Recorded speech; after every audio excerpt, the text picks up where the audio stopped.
Bayangkan seorang TKI sederhana dari Indonesia, diremehkan di negeri orang. Ilmunya dianggap kuno, silatnya disebut tarian usang. Hingga suatu hari, di arena terbesar, dia ditantang langsung oleh master karate Jepang. Siapa sangka, di balik kepalanya yang selalu menunduk, tersimpan doa dan keyakinan pada Allah yang membuat semua orang terdiam. Saksikan kisah ini sampai akhir.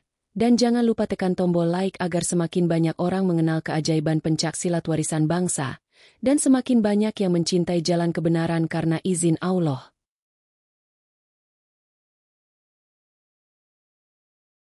Pagi belum sempurna menyingsing ketika suara bel pabrik di kawasan industri Yokohama kembali menggema. Raka, pemuda asal Pacitan, sudah berdiri tegak di depan gerbang dengan jaket lusuh dan tas selempang sobek di bahu. Tangannya menggenggam kotak makan berisi nasi putih dingin dan tempe goreng sisa semalam. Ia menarik napas dalam-dalam. Bau logam dan oli dari pabrik memang bukan wewangian surgawi, tapi buat Raka, itu aroma perjuangan. Sudah 2 tahun Raka bekerja sebagai tenaga kerja Indonesia di Jepang. Awalnya ia membayangkan hidupnya akan berubah drastis setelah menginjak tanah asing, seperti yang sering ia lihat di status-status media sosial. Tapi kenyataan tak semanis harapan. Ia cuma operator mesin, pekerja rendahan, yang setiap hari harus berdiri selama 12 jam sambil dikejar-kejar target produksi. Hari itu, seperti biasa, ia masuk lewat pintu belakang. Kawan-kawan kerjanya, mayoritas orang lokal, jarang mengajaknya bicara. Kalaupun berbicara, nadanya dingin dan bernada meremehkan. Bagi mereka, TKI selevel dengan pemungut sampah. Biarpun Raka bisa mengoperasikan mesin dengan presisi dan cekatan, tetap saja tak ada yang memujinya.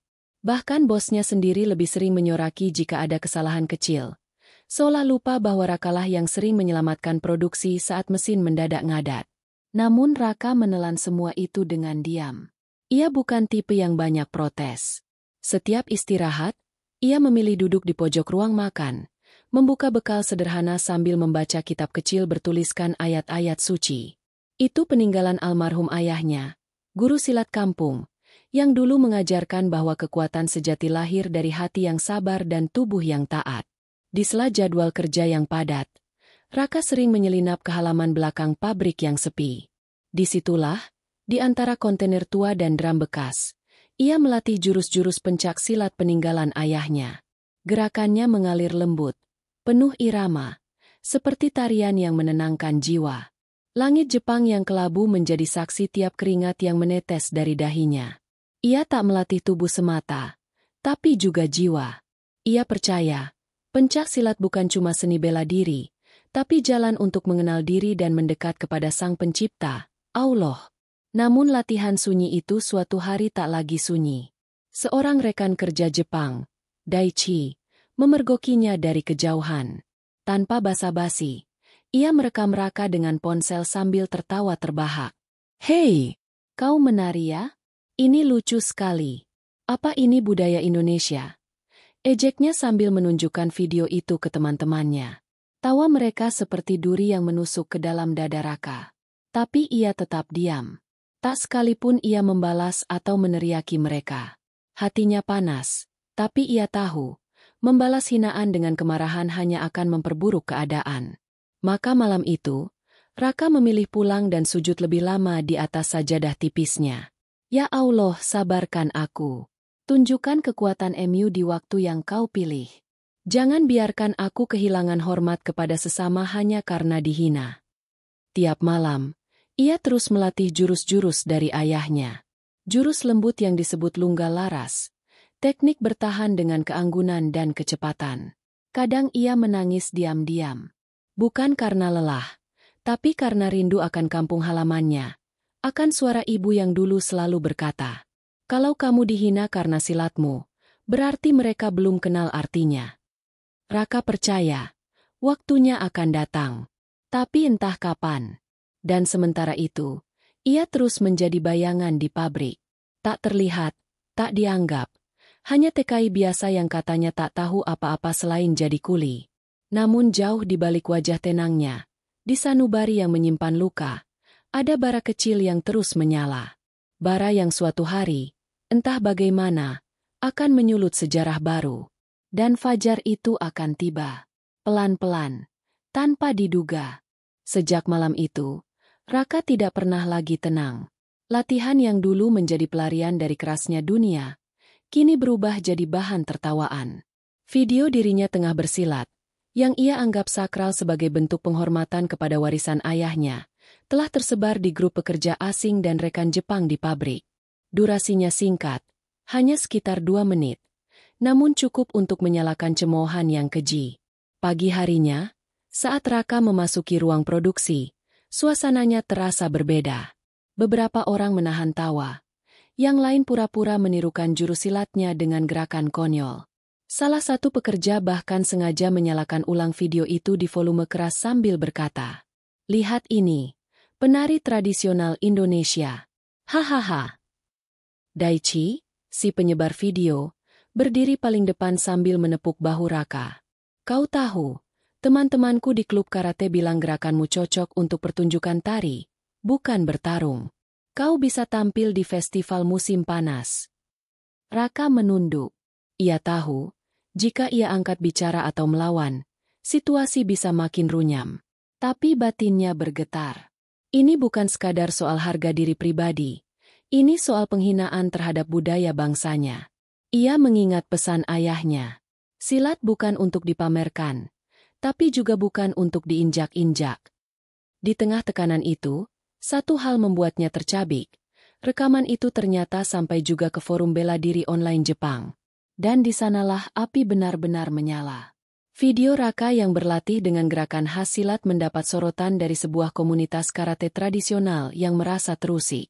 Seorang komentator dengan akun bernama Shiro the Fist, yang kemudian diketahui adalah pelatih senior karate dan pemilik dojo terkenal di Tokyo, menulis, "Jika ini yang disebut bela diri di negara kalian, saya ingin lihat apakah bisa bertahan 1 menit melawan teknik Jepang yang sesungguhnya." Komentar itu viral. Banyak yang ikut membalas dengan nada menghina. Bahkan salah satu televisi lokal mengangkatnya dalam segmen ringan bertajuk, "Bela diri asing yang tak masuk akal", memperlihatkan cuplikan video Raka dengan efek tawa ditambahkan. Tak ada yang tahu siapa Raka. Tak ada yang peduli perasaannya. Mereka hanya melihat seorang buruh asing yang terlihat lucu saat bersilat. Raka tak bisa tidur malam itu.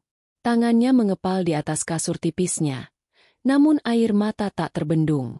"Ya Allah, sampai kapan aku harus diam?" Ia bangkit. Dengan langkah pelan ia mengambil air wudhu, lalu sujud dalam gelap.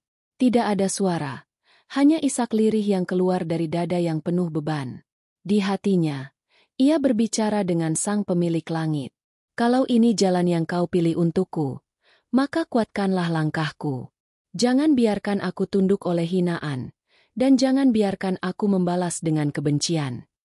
Keesokan harinya, sesuatu yang mengejutkan terjadi.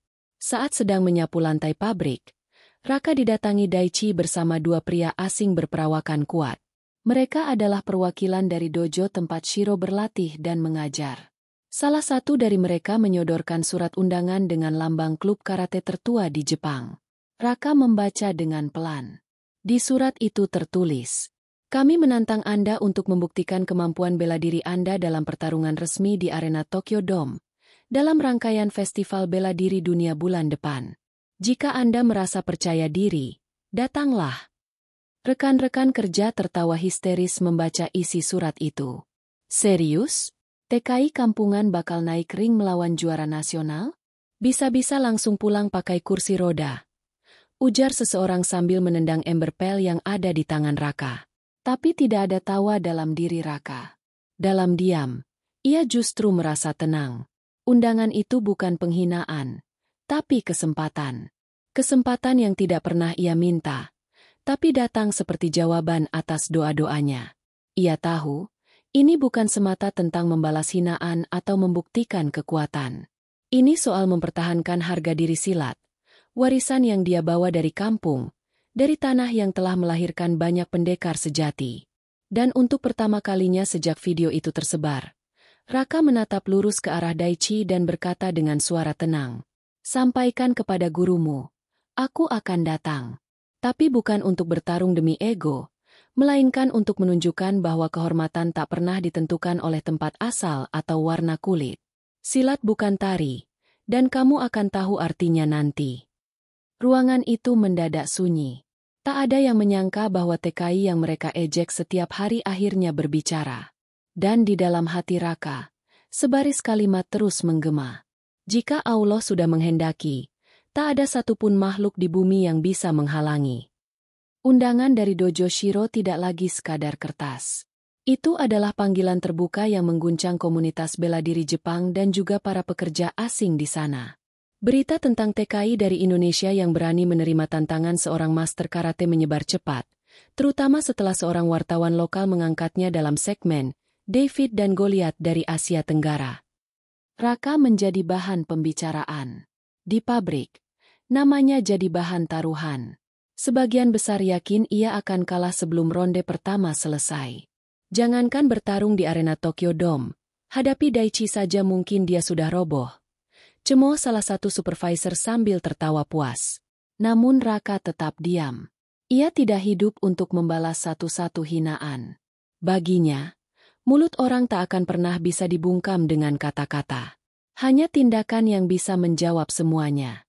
Dan satu-satunya jalan adalah melangkah ke arena yang mereka banggakan itu, dan menunjukkan makna dari silat yang selama ini mereka remehkan. Malam-malam berikutnya, Raka tak lagi berlatih sendirian. Ketika berita tentang tantangannya menyebar ke komunitas Indonesia di Jepang, seorang bapak tua mendatanginya.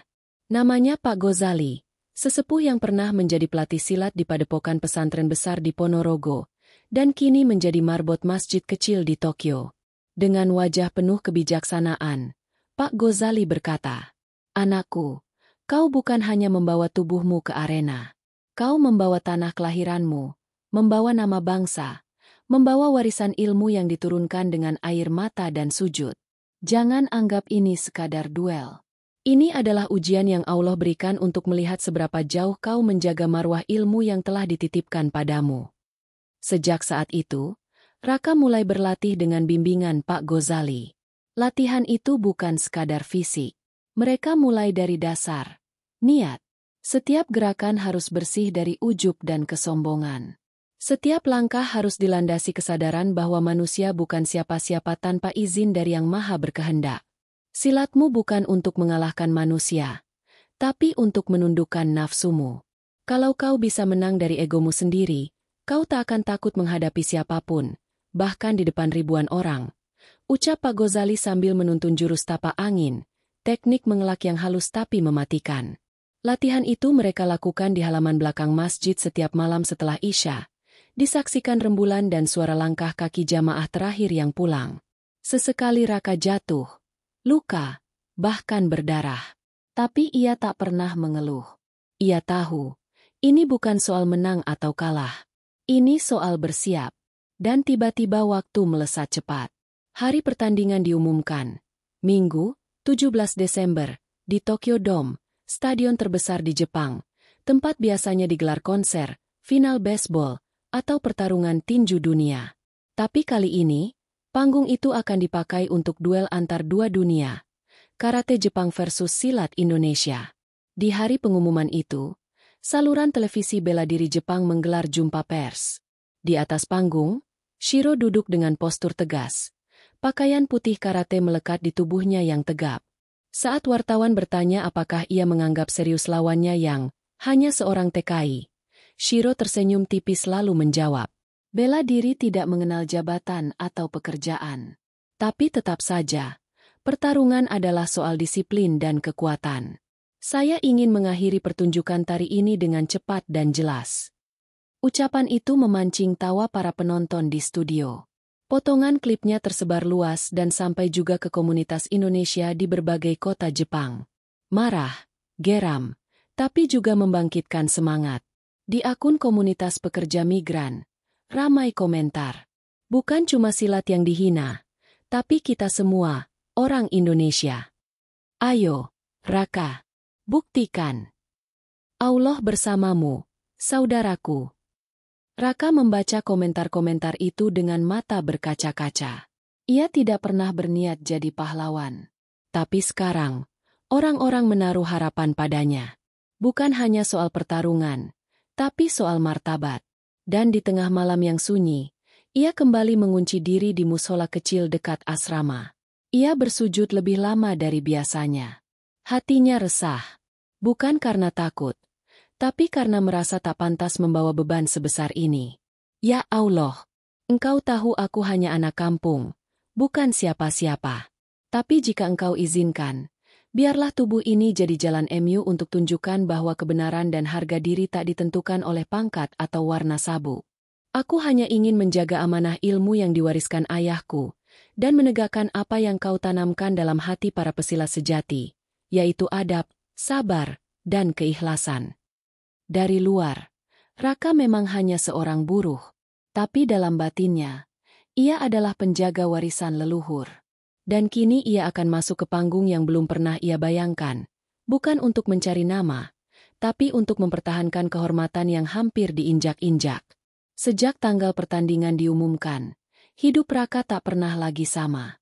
Bukan karena ia mendadak populer, tapi karena beban yang kini melekat di pundaknya terasa jauh lebih berat dari sebelumnya. Ia bukan hanya akan naik ke arena bela diri terbesar di Jepang, tetapi juga akan membawa simbol kehormatan, keyakinan, dan warisan yang selama ini ia jaga dalam diam. Setiap pagi, ia tetap masuk kerja seperti biasa. Namun kini, setiap langkah terasa berbeda. Ia tak lagi menunduk saat berjalan melewati lorong pabrik. Pandangan matanya lebih tajam, lebih fokus, lebih penuh tujuan. Hinaan yang dulu menusuk kini hanya jadi riak kecil di lautan keyakinannya. Ia tahu, semakin tinggi niat, semakin keras ujian yang akan datang. Tapi ia juga percaya, jika niatnya benar karena Allah, maka jalan akan dibukakan. Waktu istirahat siang yang biasanya ia pakai untuk makan cepat dan tidur sejenak, kini ia isi dengan senam pernapasan dan jurus-jurus ringan untuk menjaga kelenturan tubuh. Bukan di tempat terbuka, tapi di gudang belakang yang pengap dan bau oli. Disitulah, di antara suara mesin dan dentingan besi, ia mengolah napas, mengasah gerak, dan mematangkan hati. Pak Ghazali, yang sejak awal menjadi pembimbingnya, semakin intens memberi arahan. Tapi bukan arahan soal pukulan atau tendangan. Justru yang ditekankan adalah keteguhan batin. Kau akan berdiri di tengah ribuan mata yang ingin lihat kau jatuh. Tapi jangan pernah bertarung demi membalas dendam. Bukan itu jalan pendekar. Kalau begitu apa, Pak? Tanya Raka di suatu malam, ketika ia merasa lelah dan mulai goyah. Bertarunglah demi menjaga adab. Kalau kau kalah tapi tetap dalam kehormatan, maka kau menang di mata Allah. Tapi kalau kau menang tapi hatimu sombong, kau tetap kalah, meski seluruh dunia bersujud padamu. Kata-kata itu menggema di benak Raka setiap kali rasa gentar menyelinap. Terlebih ketika media mulai menggiring narasi bahwa pertarungan nanti adalah komedi budaya. Sebuah acara hiburan antara bela diri kuno dengan bela diri unggul milik negeri Sakura. Tidak sedikit yang menertawakan keberanian Raka, menyebutnya sebagai badut panggung yang akan jadi bahan meme nasional. Namun semua tekanan itu justru membuat tekadnya membara.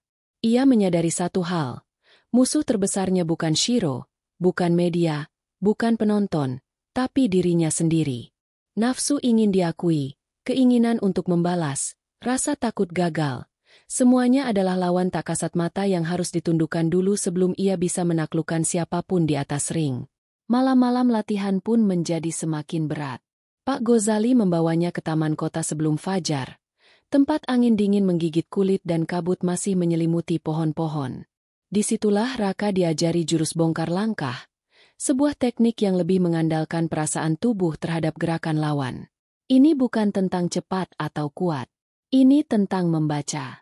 Seperti dalam hidup, kalau kau tak bisa membaca niat orang, kau akan mudah dijatuhkan oleh hal kecil. Tubuh Raka mulai berubah. Otot-ototnya lebih kencang, gerakannya lebih tenang, tatapannya lebih dalam. Tapi bukan perubahan fisik yang paling mencolok, melainkan perubahan aura. Ada keteguhan yang memancar dari caranya berjalan, caranya bicara, bahkan caranya diam.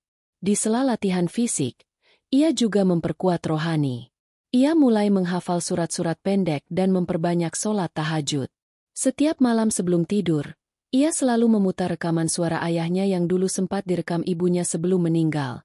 Suara yang menyampaikan pesan-pesan pendek tentang kehidupan pendekar. Salah satu yang paling sering ia dengarkan adalah, "Kalau kau menunduk untuk sujud, maka tak akan ada manusia di bumi yang bisa membuatmu tunduk karena hinaan." Kalimat itu menjadi pelindung batinnya. Apalagi menjelang hari-hari terakhir sebelum pertarungan, tekanan semakin besar. Undangan wawancara dari stasiun televisi datang bertubi-tubi, tapi semuanya ia tolak. Ia tidak ingin pertarungan itu jadi panggung popularitas. Ia ingin kesunyian, agar bisa mendengar dengan jernih suara hatinya. Namun ada satu malam yang menguji segalanya. 3 hari sebelum pertandingan, Raka menerima surat elektronik dari panitia pertandingan yang memberitahu bahwa arena telah full booked dengan 20.000 tiket ludes terjual. Mayoritas penonton adalah fans Shiro. Ada juga perwakilan dari Duta Besar Indonesia, komunitas karate, dan bahkan media internasional. Raka membaca surat itu sambil duduk di kamar sempitnya. Tangan kirinya menggenggam mushaf kecil yang lusuh. Nafasnya tercekat. Tak ada suara. Dunia seolah berhenti sebentar. Ia berdiri, membuka jendela dan memandang ke langit malam Tokyo yang bertabur bintang. Ya Allah, disinilah aku. Sendirian, tapi bersama MU. Tak ada yang aku bawa selain ilmu peninggalan orang tuaku. Dan keyakinan bahwa takdir tidak pernah menghina siapa yang rendah hati. Kalaupun aku kalah, jadikan kekalahanku ini sarana untuk menyadarkan dunia bahwa silat bukan mainan. Tapi jika engkau izinkan aku menang, biarlah itu jadi bukti bahwa engkau bisa membesarkan siapapun yang engkau kehendaki. Dan malam itu, untuk pertama kalinya sejak lama, Raka menangis bukan karena terluka, tapi karena merasa tenang. Ia siap. Bukan siap untuk bertarung, tapi siap untuk berserah. Hari yang ditunggu tiba. Minggu pagi, 17 Desember. Udara Tokyo dingin menggigit. Salju tipis mulai turun dari langit kelabu, menutupi jalanan dan atap-atap gedung tinggi kota metropolitan itu. Tapi dinginnya udara tak mampu mengalahkan panas di dada Raka. Di dalam bis kecil yang mengantarnya ke lokasi pertandingan, ia duduk paling belakang, mengenakan jaket hitam sederhana, membawa tas kecil berisi pakaian silat putih gading peninggalan almarhum ayahnya. Tak ada logo, tak ada sponsor, hanya sulaman tangan ibu di bagian dalam kerah. Untuk anakku, yang tidak akan pernah tunduk selain dalam sujud. Jantungnya berdetak keras, tapi wajahnya tenang. Di dalam tasnya juga ada mushaf kecil yang selalu ia bawa, kertas undangan pertarungan resmi dari Dojo Shiro, serta botol kecil berisi air zam-zam pemberian Pak Gozali. Ketika bis berbelok dan memasuki area Tokyo Dome, Raka menoleh keluar jendela. Gedung megah itu menjulang laksana raksasa. Lampu-lampu LED menyala terang menampilkan nama acara. World Martial Arts Respect Night, Karate versus Silat. Puluhan ribu penonton sudah mulai berdatangan.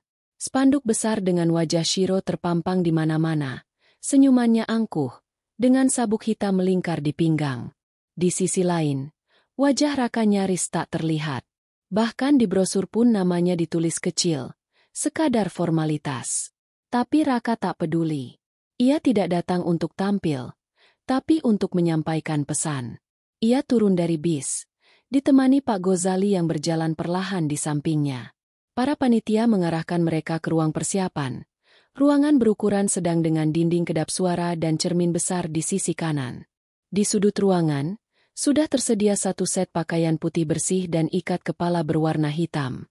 Raka mengangkatnya perlahan. Ini bukan sekadar pakaian. Ini adalah simbol tanah air yang ia bawa dari jauh. Sebelum berganti baju, ia mengambil wudhu dari air yang ia bawa sendiri. Ia bentangkan sajadah kecil, lalu menunaikan 2 rakaat di pojok ruangan yang sepi. Ya Allah, tak ada yang lebih engkau tahu selain rasa takutku hari ini. Tapi aku pasrah. Jika engkau ridek langkah ini, maka jadikan seluruh tubuhku alat untuk menyampaikan kebesaran MU melalui gerakan yang sederhana ini. Selesai berdoa, ia berdiri, mengenakan pakaian silat dengan tangan gemetar. Namun matanya semakin mantap. Ia berdiri di depan cermin dan menatap pantulan dirinya. Bukan lagi Raka si TKI yang dulu dihina, tapi seorang lelaki yang membawa warisan bangsa, warisan yang dicintai, bukan untuk disombongkan, melainkan dijaga. Di sisi lain, Shiro sedang diwawancarai di ruang media. Dengan senyum yakin, ia berkata, "Saya tidak menganggap lawan saya hari ini sebagai musuh. Tapi saya harus menyampaikan pesan. Bela diri bukan tentang gerakan lembut. Dunia ini keras, dan hanya yang kuat yang bertahan." Wartawan tertawa. Ada yang bahkan berseloroh. Jangan sampai dia menang. Bisa rusak nama karate Jepang nanti. Ketika lampu-lampu mulai diredupkan dan suara speaker menggemuruh, penonton masuk dalam gelombang. Tokyo Dome penuh. Suasana seperti pertandingan tinju kelas dunia. Ribuan kamera siap siaga. Bahkan siaran langsung di YouTube dan televisi nasional Jepang mencatat lebih dari 3 juta penonton live. Nama Raka dipanggil lebih dulu. Introducing, from Indonesia, representing pencak silat, Raka Prasetya. Tidak ada sorakan meriah. Hanya tepuk tangan sopan dari segelintir warga Indonesia di tribun atas. Tapi langkah Raka mantap. Ia masuk ke arena dengan kaki telanjang, kepalanya menunduk, tangannya menangkup di depan dada, memberi salam, bukan untuk penonton, tapi untuk bumi yang ia pijak. Lalu, giliran Shiro dipanggil. Suasana pecah. Sorak-sorai membahana. Musik tradisional Jepang mengiringi langkahnya masuk ke arena. Ia berjalan penuh percaya diri, sesekali melambaikan tangan ke penonton. Setibanya di ring, ia memutar-mutar bahu dan menatap Raka dengan tatapan seperti pemilik kandang menatap ayam kampung yang tersesat. Tapi Raka tidak terpancing. Saat wasit meminta mereka saling memberi salam, Shiro membungkuk setengah badan. Raka menangkupkan kedua tangan di depan dada, lalu menunduk. Tak ada kata, hanya diam. Tapi di balik diam itu, tersimpan badai.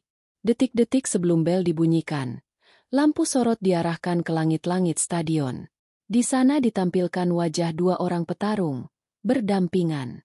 Kontras, yang satu tegap dan modern, penuh pelatihan internasional. Yang satu sederhana, nyaris tak dikenal, wajahnya teduh tapi penuh luka. Raka memejamkan mata sejenak. Dalam keheningan batin, ia memanggil nama ayahnya, ibunya, dan semua kenangan masa kecilnya di kampung. Ia ingat betapa dulu ia ditertawakan karena memilih belajar silat daripada ikut kerja ke kota. Ia ingat peluh ibunya menjahit pakaiannya. Ia ingat malam-malam di bawah lampu minyak, berlatih dengan semangat padahal hanya makan nasi garam. Dan ia ingat kalimat ayahnya malam sebelum meninggal. Kalau suatu hari kamu berdiri membawa silat ini di hadapan orang-orang besar, jangan bawa nama pribadi. Bawalah nama Allah. Bel berbunyi. Dunia sunyi sesaat. Penonton menahan napas. Di tengah gemerlap, 2 sosok berdiri di atas tatami putih. Di satu sisi, kekuatan dan kejayaan. Di sisi lain, keyakinan dan kehormatan. Raka menunduk perlahan, menjejakkan kaki kanan ke depan. Tangannya membentuk gerakan pembuka silat langkah 3 petala. Gerakan itu sederhana, lembut, seperti tarian. Tapi aura yang terpancar dari tubuhnya membuat Shiro, untuk pertama kalinya, tidak tersenyum. Dentuman bel tanda dimulainya laga menggema di seluruh penjuru Tokyo Dome. Cahaya sorot fokus kepada 2 sosok yang berdiri di tengah arena. 1. Shiro dengan kuda-kuda kokoh penuh teknik karate klasik, dan satu lagi, Raka, dengan langkah perlahan namun mantap, tubuhnya rileks, mata menatap tenang seolah air danau tanpa riak.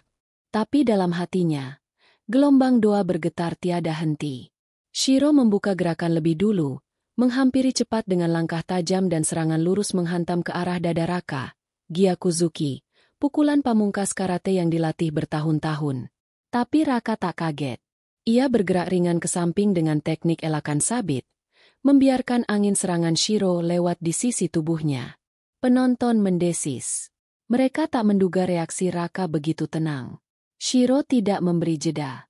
Ia menyusul dengan tendangan memutar, cepat dan keras, Mawashigiri, yang menghantam udara. Raka merunduk, lalu memutar tubuhnya ke belakang dan kembali berdiri dalam posisi rendah, seperti harimau siap menerkam. Tapi ia tak melawan. Belum. Ia hanya membaca, mengamati, memahami pola. Shiro mundur satu langkah, merasa terhina karena dua serangan pembukaannya tidak mengenai sasaran. Ia mengangkat tangan ke udara, menyulut tepuk tangan penonton, lalu menyerbu lagi.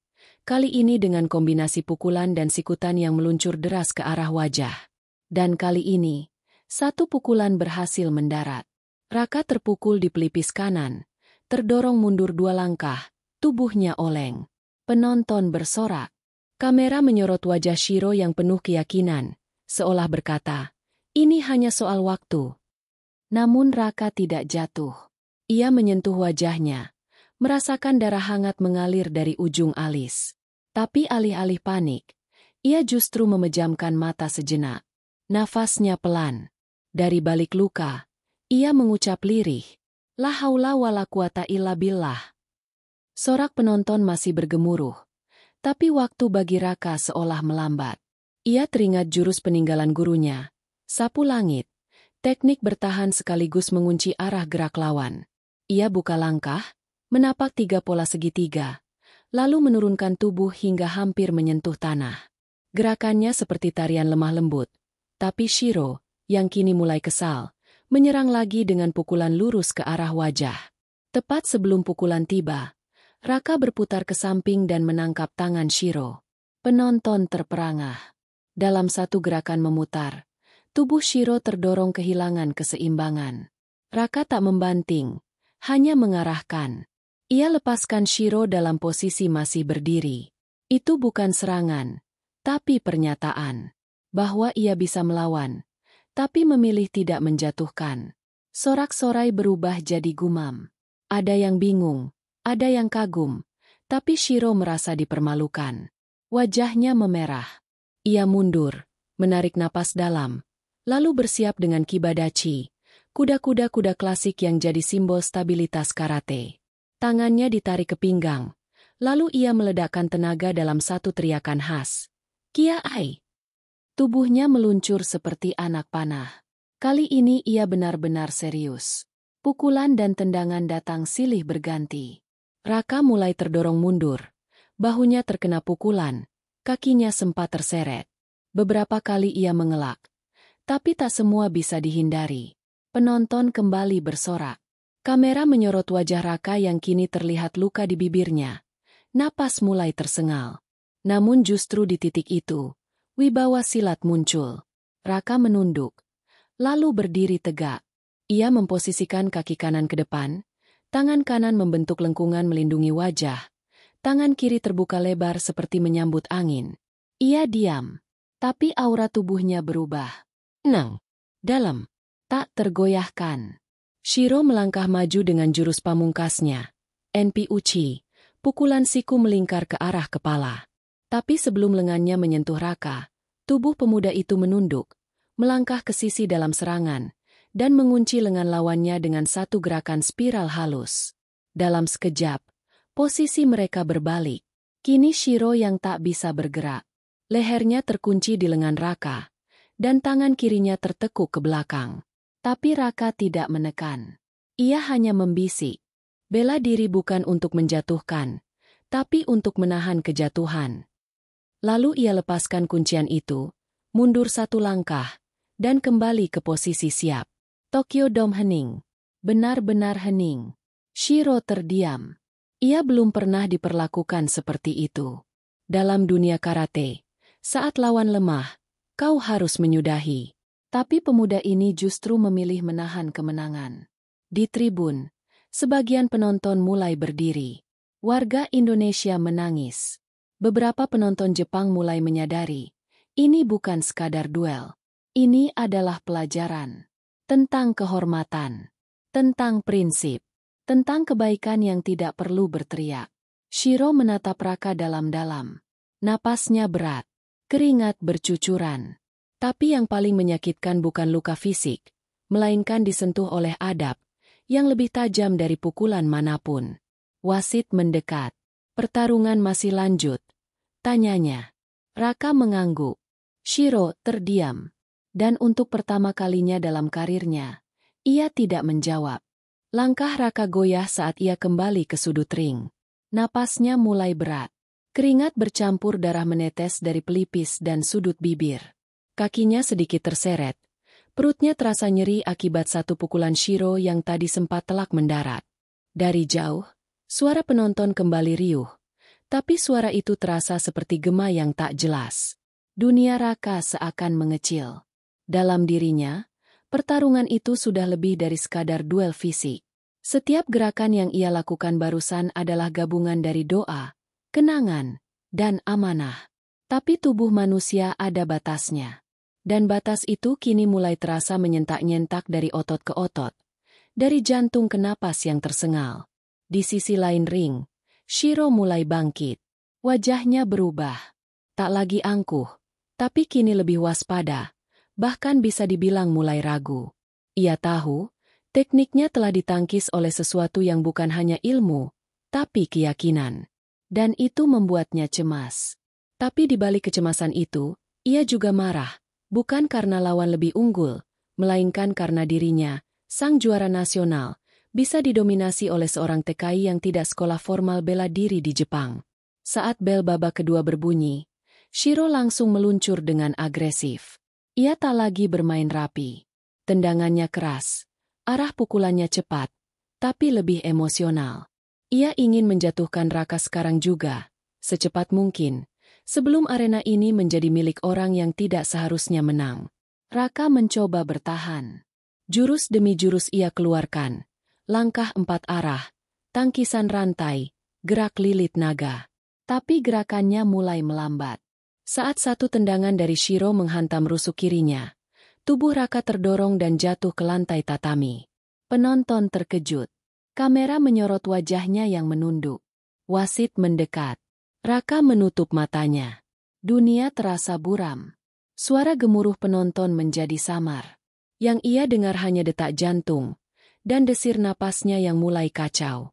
Dari ujung matanya, ia bisa lihat Pak Gozali berdiri di belakang barikade pengaman. Wajah tua itu tegang. Bibirnya bergerak pelan, melafazkan doa. Tapi ia tak meneriakkan semangat. Ia hanya berdiri, tenang, seolah tahu, ini saatnya Raka memilih. Di dalam pikirannya, suara-suara mulai menyerang. Sudah cukup, Ra. Kau sudah buktikan harga diri silatmu. Kau sudah bertahan sejauh ini. Tidak apa-apa menyerah. Kau bukan siapa-siapa. Mereka takkan pernah hormati kau, bahkan jika menang. Tubuhmu sakit. Apa gunanya lanjut? Pulang saja. Tak usah jadi pahlawan. Dan di tengah kekacauan itu, muncul suara kecil yang jauh lebih dalam.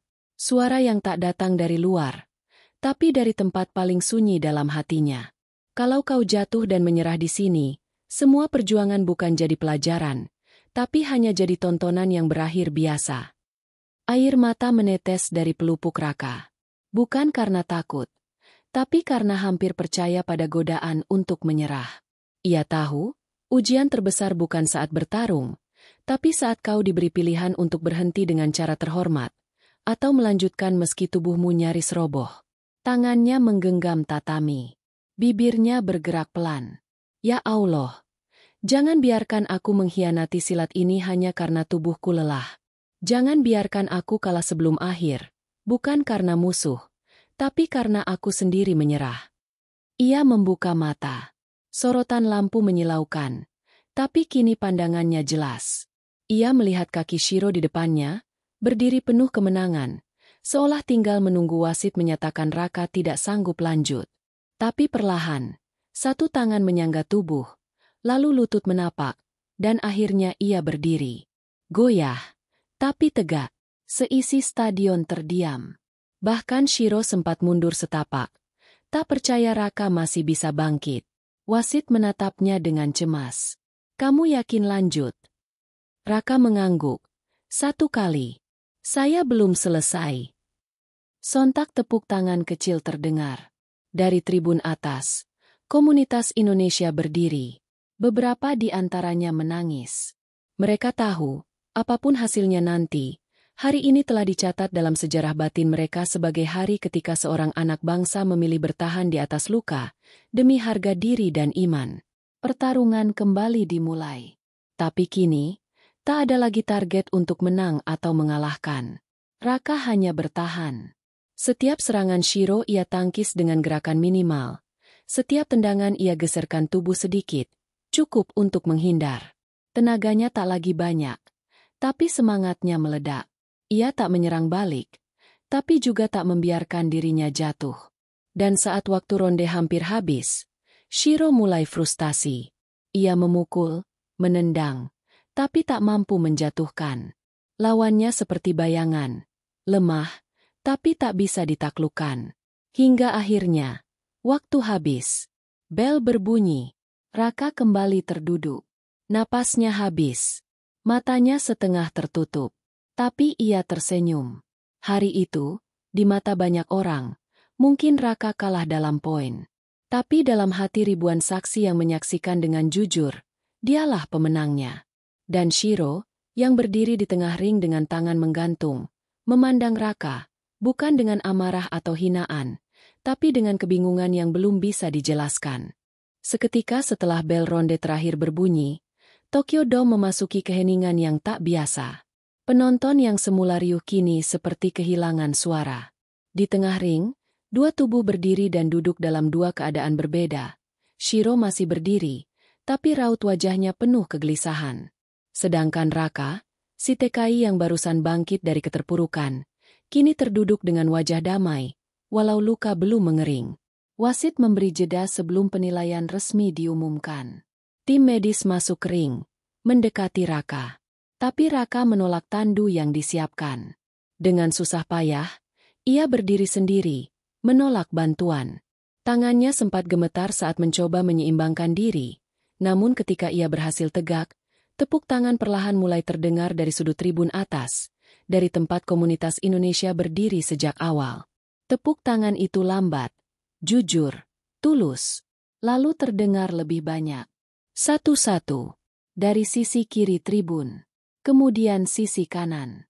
Hingga akhirnya, seluruh stadion berdiri memberi standing ovation, bukan untuk pemenang dalam poin, tapi untuk pemuda kurus berwajah bersahaja yang tidak menyerah walau digempur kerasnya dunia.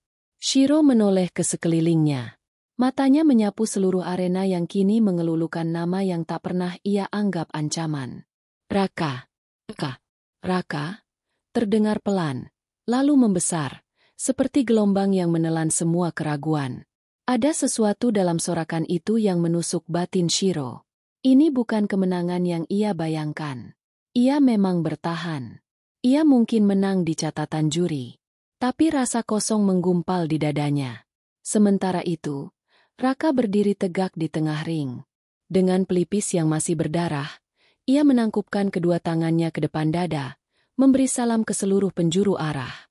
Lalu ia menunduk dalam-dalam, lama, seperti sedang bersyukur bukan karena menang, tetapi karena telah bertahan.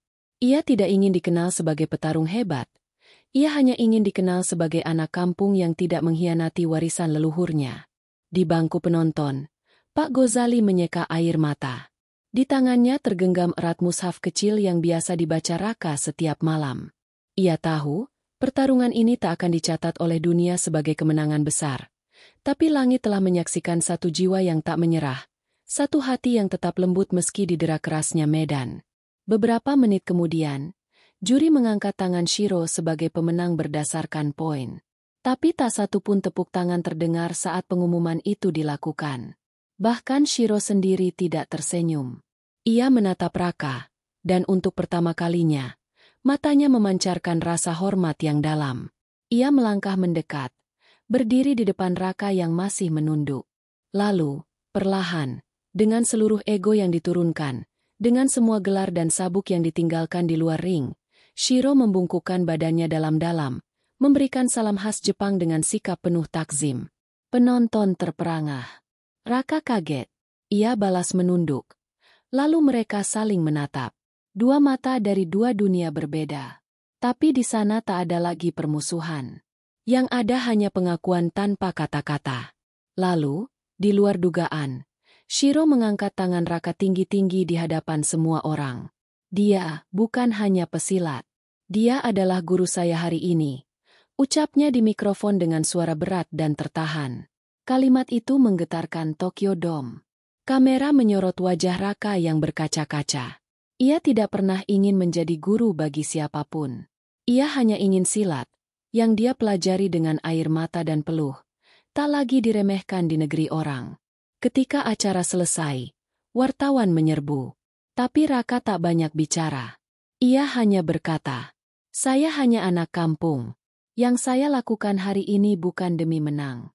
Saya hanya ingin menjaga apa yang sudah diberikan oleh ayah saya, oleh guru-guru saya, dan oleh tanah air saya. Silat bukan untuk pamer. Silat bukan untuk cari panggung. Silat adalah cara saya bersyukur kepada Allah." Kalimat itu tersebar luas. Video potongan pernyataannya ditonton jutaan kali. Dalam waktu semalam, dunia bela diri di Jepang mulai membicarakan anak Indonesia yang mengajarkan makna sejati dari pertarungan. Dan di berbagai sudut Jepang, dari pabrik-pabrik kecil hingga kampus-kampus bela diri, mulai muncul rasa ingin tahu, apa itu pencak silat? 2 hari pasca pertarungan, nama Raka masih bergema di jagat maya. Media Jepang, yang sebelumnya hanya menjadikan dirinya bahan candaan eksotis, kini menuliskan narasi baru. Mereka tak lagi menyebutnya sebagai TKI berani-berani, melainkan pendekar silat dari selatan. Foto dirinya ketika membungkuk memberi hormat dengan darah masih menetes dari pelipis, tersebar di mana-mana. Tapi Raka, ia tetap sama. Diam. Tidak memelihara pujian. Tidak mencari sorotan. Ia hanya ingin kembali bekerja, kembali sederhana. Namun kenyataan berkata lain. Hari itu, saat ia kembali ke pabrik, suasana terasa aneh. Tidak ada lagi cemoohan. Tidak ada lagi tawa mengejek. Para pekerja Jepang yang dulu sering memperoloknya, kini berdiri di lorong menyambutnya masuk. Beberapa dari mereka bahkan membungkuk memberi hormat, sesuatu yang tidak pernah Raka bayangkan sebelumnya. Di kantin, tempat yang dulu jadi lokasi utama ejekan terhadapnya, kini terdengar sayup-sayup suara mereka berdiskusi tentang jurus melingkar seperti tarian, mencoba menirukan gerakannya. Tapi kejutan terbesar belum datang. Sore harinya, saat ia baru saja selesai membersihkan mesin, seorang pria tua berjas abu-abu datang ke pabrik, ditemani beberapa orang dari media Jepang dan staf pemerintah. Mereka mencari Raka. Dan ketika bertemu, pria itu langsung menunduk hormat, lalu berkata dalam bahasa Indonesia yang fasih namun kaku, "Saya ingin bicara, bukan sebagai pejabat, tapi sebagai murid dari masa lalu." Raka bingung. Pria itu mengenalkan dirinya sebagai Kenzo Yamada, tokoh bela diri Jepang senior, dan ternyata guru dari Shiro. Ia menunjukkan sebuah foto lama. Di dalamnya, tampak sosok seorang pria tua berkumis tipis mengenakan pakaian silat coklat. Di sebelahnya, ayah Raka, muda, penuh semangat, sedang berjabat tangan dengan pria Jepang yang sama. 25 tahun lalu, ujar Kenzo, ayahmu datang ke Jepang sebagai bagian dari pertukaran budaya. Ia mengajar pencak silat di Kyoto, di sebuah padepokan kecil tempat aku belajar. Tapi waktu itu, aku terlalu angkuh. Aku tidak percaya silat punya nilai teknik. Aku menantangnya bertarung. Dan aku kalah. Raka menahan napas. Matanya langsung memanas. Ayahmu tidak membalas. Ia justru merawat lukaku, memberiku air minum, dan mengucapkan satu kalimat yang tak pernah kulupa. Kamu akan mengerti, jika kau belajar dengan hati, bukan hanya otot. Dan benar. Setelah itu, aku belajar diam-diam tentang silat. Dan aku tahu, hari ini, ketika aku melihatmu berdiri di ring, dengan gerakan dan prinsip yang sama, aku merasa seperti melihat bayangannya kembali. Kenzo menggenggam tangan Raka. Engkau bukan siapa-siapa. Tapi justru karena itu, engkau membuat semua orang menunduk. Hari ini aku ingin kembalikan satu kehormatan. Lalu ia mengeluarkan sebuah sabuk kain hitam polos dari dalam kotaknya. Di ujungnya tertera bordiran emas bertuliskan aksara Jepang dan di bawahnya, Raka Prasetya, pewaris silat murni. Raka tak bisa berkata-kata. Air matanya pecah. Ia menggenggam sabuk itu dengan tangan gemetar. Seperti memegang jejak terakhir dari ayahnya yang dulu hanya bisa ia kenang lewat bisikan malam. Kenapa ayah tidak pernah cerita? Bisiknya pelan. Bukan kepada siapa-siapa, tapi kepada dirinya sendiri. Kenzo menepuk bahu Raka. Karena ayahmu tidak suka dikenal. Ia ingin ilmu silat itu hidup lewat perbuatan, bukan lewat nama. Sama sepertimu. Hari itu, semua yang selama ini menjadi beban, penghinaan, kelelahan, keraguan, seperti luruh seketika. Raka tidak pernah mengejar sorotan. Tapi kini, justru karena kesederhanaannya, ia dikenang. Bahkan Shiro, yang datang malam itu tanpa pengawalan, mendekat dan bersimpuh di hadapan Raka. Aku tidak tahu bahwa kau anak dari lelaki yang pernah membuat guruku menangis. Tapi hari itu, saat kau tidak membantingku walau kau bisa aku tahu, aku bertemu seseorang yang lebih kuat dari apapun yang pernah kuhadapi. Ia memberikan sebuah gulungan kertas pada Raka. Isinya, undangan resmi dari Federasi Seni Bela Diri Asia, mengajak Raka menjadi instruktur tamu pencaksilat di Kyoto untuk membuka pelatihan lintas budaya. Raka menatap surat itu lama. Tapi ia hanya tersenyum kecil. Aku bukan guru, katanya pelan. Aku hanya anak kampung yang ingin silat ayahku tetap hidup. Namun dunia sudah berubah. Raka yang dulu dicemooh kini menjadi simbol. Bukan simbol kekuatan fisik, tapi simbol adab dan kesabaran. Ia tak menang secara angka, tapi menang secara jiwa. Dan tanpa diminta, namanya ditulis dalam banyak artikel di Jepang sebagai pewaris diam-diam dari ilmu yang pernah mengalahkan master karate. Malam itu, Raka kembali ke kamarnya.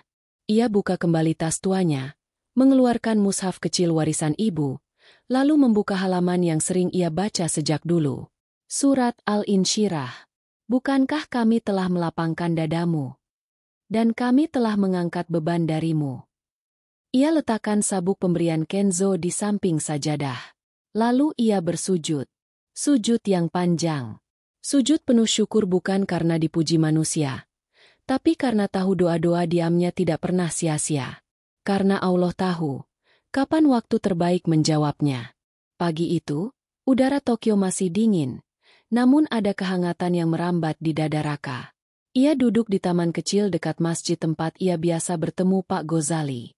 Setelah semua sorotan media, undangan federasi, dan kehormatan dari dojo besar, ia memilih menjauh sementara. Bukan untuk melarikan diri, tapi untuk kembali mengingat siapa dirinya. Seorang anak desa, anak dari pesilat yang tak ingin dikenal, dan buruh pabrik yang hanya ingin hidup tenang. Tapi hidup, sekali lagi, tidak pernah berjalan lurus. Pak Gozali datang menghampiri dengan langkah pelan. Di tangannya ada sebuah amplop coklat tua. Sudah usang di sudut-sudutnya. Ini milik ayahmu, ucapnya lirih. Beliau pernah titipkan ini padaku, bertahun-tahun lalu, saat tahu kau ingin ke Jepang. Katanya, berikan surat ini hanya jika dia menemukan siapa dirinya lewat jalan silat. Bukan saat dia menang, tapi saat dia tahu kenapa dia harus kalah dulu. Jantung Raka berdegup kencang. Tangannya gemetar saat menerima amplop itu. Di bagian depan hanya tertulis satu kata. Untuk Raka, jangan buka sebelum waktunya.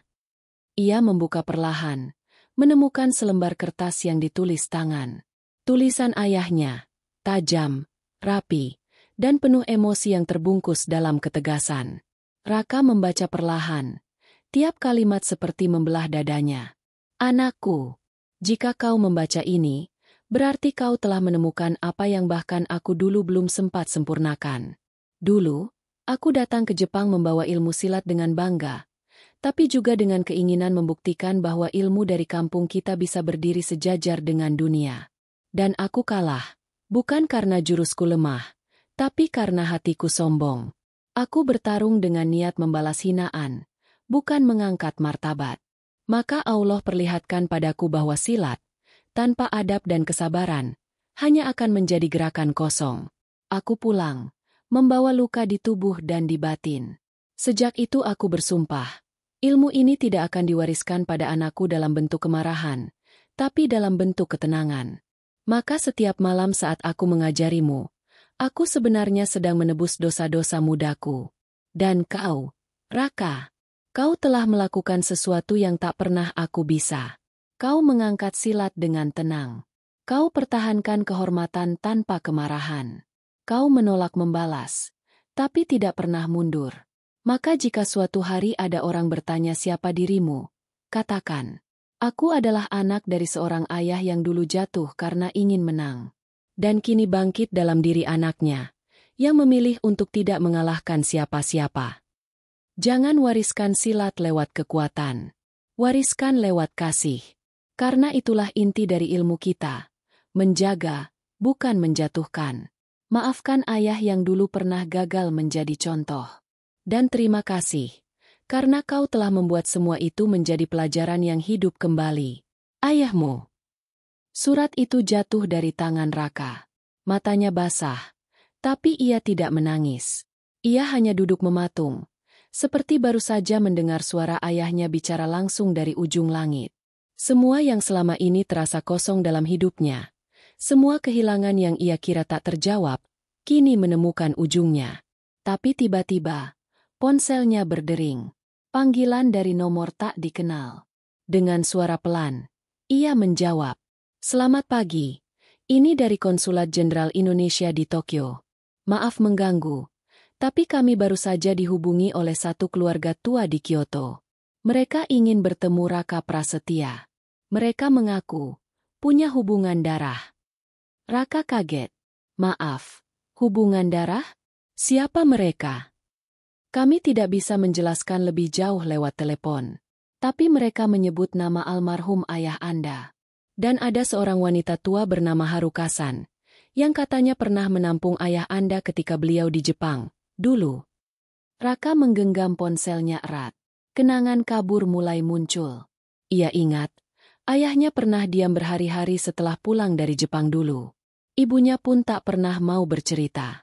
Tapi satu hal yang Raka ingat betul, ayahnya pernah menatap fotonya lama, dan berkata lirih, "Seandainya semua anakku bisa berkumpul." Jantung Raka berdetak lebih cepat. "Maksudnya, aku punya saudara?" Pihak konsulat diam sejenak. Menurut keterangan mereka, ya. Dan wanita tua itu menyimpan surat nikah rahasia antara ayah Anda dan seorang wanita Jepang, sebelum ayah Anda kembali ke Indonesia. Mereka punya anak perempuan. Dan gadis itu, sekarang adalah... Kalimat itu menggantung. Adalah istri dari Master Shiro. Langit seolah runtuh di atas kepala Raka. Dunianya berputar. Ia menatap tangan sendiri, lalu menoleh ke arah masjid, ke arah sabuk hitam yang digantungkan Pak Gozali kemarin, ke arah foto ayahnya yang tersimpan di dompet lusuh, dan semua tiba-tiba menyatu dalam satu alur takdir yang tak bisa dijelaskan. Shiro adalah menantunya ayahnya. Dan Raka baru saja bertarung dengan adik ipar satu darah tiri. Tangannya gemetar. Tapi bukan karena marah, melainkan karena takjub. Bahwa Allah telah merajut semuanya, tidak dengan garis lurus, tapi dengan simpul-simpul luka yang akhirnya membentuk makna. Hari itu, Raka berdiri di taman yang sama tempat ia bersujud setiap malam. Ia menatap langit, dan dengan suara bergetar ia berbisik, "Ya Allah, kau tak pernah tidur. Aku hanya terlambat paham. Tapi hari ini aku tahu, silat ini bukan sekadar warisan tubuh, tapi juga jembatan untuk menyambung keluarga yang selama ini hilang." Dan begitulah akhirnya. Seorang TKI yang dianggap tak penting, ternyata bukan hanya menyatukan dua ilmu bela diri, tetapi juga dua darah yang telah terpisah puluhan tahun lamanya. Semua karena ia memilih untuk tidak menyerang ketika bisa menang. Semua karena ia memilih untuk sabar ketika bisa membalas. Dan semua karena ia percaya bahwa jalan Allah, meski sunyi, selalu membawa pulang. Akhir.